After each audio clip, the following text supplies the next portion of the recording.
سارع في هذا الشهر المبارك شهر رجب. اقرأ هذه السورة 7 مرات وانتظر المفاجأة من عند الله والأرزاق طول العام. السلام عليكم ورحمة الله تعالى وبركاته. اللهم صل وسلم وبارك على نبينا محمد عليه الصلاة والسلام وعلى آله وصحبه الكرام. خوتي في هذه الأيام المباركة، في هذا الشهر الفضيل، شهر الله، شهر الأصب التي تصب فيه الخيرات والبركات، هو شهر رجب. اللهم سخر لنا بركاتك من السماء والأرض، وسخر لنا ملائكة السماوات وجنود الأرض، واشفي كل مريض وسهل أموركم يا رب العالمين. وكل من قال آمين. لا تنسوني في التعليقات بالصلاة على النبي صلى الله عليه وسلم. أسأل الله العظيم رب العرش العظيم أن يجازيكم على فعل الخيرات. إخواني أخواتي، في هذه الأيام من هذا الشهر الكريم، اقرأوا هذه السورة يبدل لكم الله الأقدار ويجبر لكم القلوب. أخي أختي، كم تكون مثقلا بالديون أو مهموما أو عندك مشاكل، سوف يفتح الله لك أبواب الخير، خصوصا في هذا الشهر المبارك، شهر الخير، الشهر الأصب التي تصب فيه الأرزاق والخيرات والبركات. توجد في عبادة بسيطة، صورة من كتاب الله عز وجل، من عاضب عليها في هذا الشهر بنية صادقة فتح الله له أبواب الرزق من حيث لا يحتسب. الصورة هي صورة الذاريات. هذه الصورة لها أثر عجيب في زيادة الرزق وتيسير الأمور. الطريقة هي: بعد صلاة العشاء غادي تكون متوضي وتجلس في مكان وحدك وتقرأ هذه الصورة، صورة الذاريات.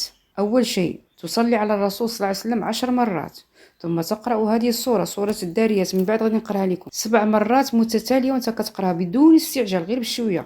لما تنتهي قل هذا الدعاء: اللهم في هذا الشهر رجب أسألك رزقا لا يعد، وخيرا لا ينقطع، وبركة تغنيني عن السؤال، وفتحا يدهش قلبي قبل عيني. ثم اختم بالصلاة على النبي صلى الله عليه وسلم، الصيغة اللي يعجبك. هذه الصورة اجعلها رفيقة لك في شهر رجب، تفتح لك أبواب جديدة مع الله، باب الرزق. هذا الشهر رسالة ربانية من عند الله عز وجل.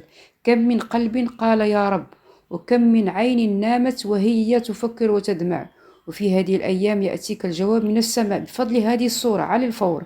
سوف يزرع الله في قلبك السعادة والخير في بيتك. هذا الشهر من أعظم ما يتقرب إليه الإنسان هو القرآن. القرآن أنزله الله سبحانه وتعالى ليس للقراءة فقط، بل يفتح لك من غلق من أرزاقك. هذه السورة تحمل رسالة من عند الله سبحانه وتعالى تخرجك من الهم إلى راحة القلب وتجعلك ترى الرزق، لأنك تطرق باب الله بهذه السورة. خوتاتي، قراو هذه السورة بتأن 7 المرات في ليلة واحدة وراء العشاء. قبل لما قلت لكم تصليوا على الرسول بالصيغة اللي بغيتو، وتقراو سورة الذاريات 7 المرات، ثم تقولوا الدعاء نخلي لكم في صندوق الوصف. وكذلك تختموا بالصلاة على النبي صلى الله عليه وسلم، يعني بالصيغة اللي تبغوا نتوما. ثم إنسان ينتظر الله سبحانه وتعالى، صورة عظيمة عند الله سبحانه وتعالى، يقرأوها، فيها الرزق عند الله سبحانه وتعالى. غادي نقرأ لكم هذه الصورة إن شاء الله. كاين اللي ما عارفش يقراها، ومين يبقى الإنسان يدير الفائدة يتبع معايا. أنا غنقراها لكم. أعوذ بالله من الشيطان الرجيم. بسم الله الرحمن الرحيم. والذاريات ذروا والحاملات وفرا فالجاريات يسرا والمقسمات أمرا إنما توعدون لصادق وإن الدين لواقع والسماء ذات الحبك إنكم لفي قول مختلف يوفك عنه من يوفك. قتل الخراصون الذين هم في غمرة ساهون يسألون أيام يوم الدين يوم هم عن النار مفتنون ذوقوا فتنتكم هذا الذي كنتم به تستعجلون إن المتقين في جنات وعيون آخذين ما آتاهم ربهم إنهم كانوا قبل ذلك محسنين كانوا قليلا من الليل ما يهجعون وبالأسحار يستغفرون وفي أموالهم حق للسائل والمحروم وفي الأرض آيات للموقنين وفي أنفسكم أفلا تبصرون وفي السماء رزقكم وما توعدون فورب السماء والأرض إنه لحق مثل ما أنكم تنطقون هل أتاك حديث ضيف إبراهيم المكرمين إذ دخلوا عليه فقالوا سلاما قال سلام قوم منكرون فراغ إلى أهله فجاء بعجل سمين فقربه إليه قال ألا تأكلون وأوجز منهم خيفة قالوا لا تخف فبشره بغلام عليم. فأقبلت امرأة في سرة فسكت وجهها وقالت عجوز عقيم. قالوا كذلك قال ربك إنه هو الحكيم العليم. قال فما خطبكم أيها المرسلون؟ قالوا إنا أرسلنا إلى قوم مجرمين لنرسل عليهم حجارة من طين مسومة عند ربك للمسرفين. فأخرجنا من كان فيها من المؤمنين فما وجدنا فيها غير بيت من المسلمين وتركنا فيها آية للذين يخافون العذاب الأليم. وفي موسى إذ أرسلناه إلى فرعون بالسلطان مبين فتولى بركنه وقال ساحر أو مجنون فأخذناه وجنوده فنبذناه في اليم وهو مليم. وفي عاد أرسلناه عليهم الريح العقيم ما تذر من شيء أتت عليه إلا جعلته كالرميم.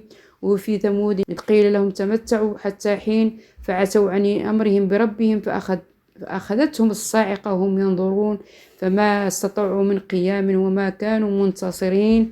وقوم نوح من قبل إنهم كانوا قوما فاسقين. والسماء بنيناها بأيد وإنا لموسعون والأرض فرشناها فنعم المماهدون.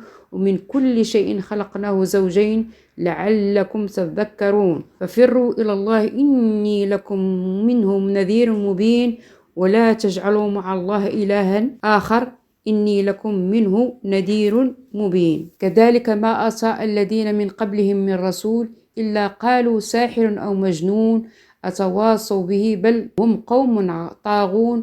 فتول عنهم فما أنت بملوم فذكر إنما الذكرى تنفع المؤمنين. وما خلقت الجن والإنس إلا ليعبدون وما أريد منكم من رزق وما أريد أن يطعمون إن الله هو الرزاق ذو القوة المتين. إن الله هو الرزاق ذو القوة المتين. إن الله هو الرزاق ذو القوة المتين. فإن للذين ظلموا ذنوبا مثل ذنوب أصحابهم فلا يستعجلون. فويل للذين كفروا من يومهم الذي يوعدون. صدق الله العظيم. الصورة زوينة خصوصا اللي هو اللي كتقول إن الله هو الرزاق ذو القوة المتين. يتوصلوا إن الله هو الرزاق ذو القوة المتين ولا 3 المرات أو 4 المرات. اللي ما عرفش يقراها يتبع معايا في هذا الفيديو. كنطلب الله سبحانه وتعالى أسأل الله رب العرش العظيم أن يفرج عنكم ويصرف عنكم الضيق والهم والغم ويجعل لكم من كل ضيق مخرجا ويرزقكم رزقا حلالا طيبا. والسلام عليكم ورحمة الله تعالى وبركاته.